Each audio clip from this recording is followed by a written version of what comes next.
झालं सभागृहामध्ये, सभागृह आज बंद? 104 वर्षाच्या जुन्या इतिहासातील या सभागृहामध्ये विरोधी पक्षनेत्यांनी आई बहिणीवरनं शिव्या देणं कारण होतं की राहुल गांधी लोकसभेचे विरोधी पक्षनेते ज्यांनी हिंदू हा हिंसक आहे म्हटलं, शिवशंभूचा अपमान केला, त्रिशूलाचा अपमान केला, ज्याच्यावरती पंतप्रधानांनी देखील सांगितलं की हिंदूचा अपमान करणं चुकीचं आहे, अशा पद्धतीमध्ये त्याचा निषेध म्हणून मी परिषदेत मांडला आणि तो निषेध मांडल्यानंतर अशा प्रकारे ते माझ्या अंगावर धावून आले.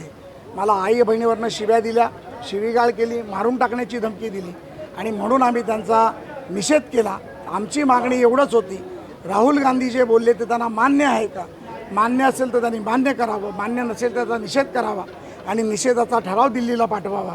परंतु त्यांनी मला धमकी दिली, सभापतींना शिवीगाळ केली, मला शिवीगाळ केली, ज्याचा मी निषेध करतो आणि त्यांचा राजीनामा मागतो. अंबादास दानवे म्हणाले की प्रसाद लाड सारख्या बांडग्यांनी आम्हाला हिंदुत्व शिकवलं.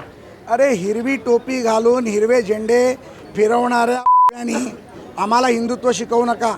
आम्ही छत्रपती शिवाजी महाराजांचे हिंदुत्व चालवणारी लोक आहोत. आम्ही बाळासाहेब ठाकरेंचं हिंदुत्व चालवणारी लोक आहोत. भारतीय जनता पार्टीचे आम्ही सच्चे पाईक कार्यकर्ते आहोत.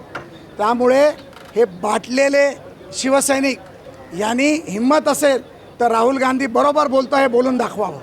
असं गृहखातर आपल्याकडे आहे, तुम्ही या संदर्भात मी आता माननीय देवेंद्रजींकडे तक्रार करायला चाललोय.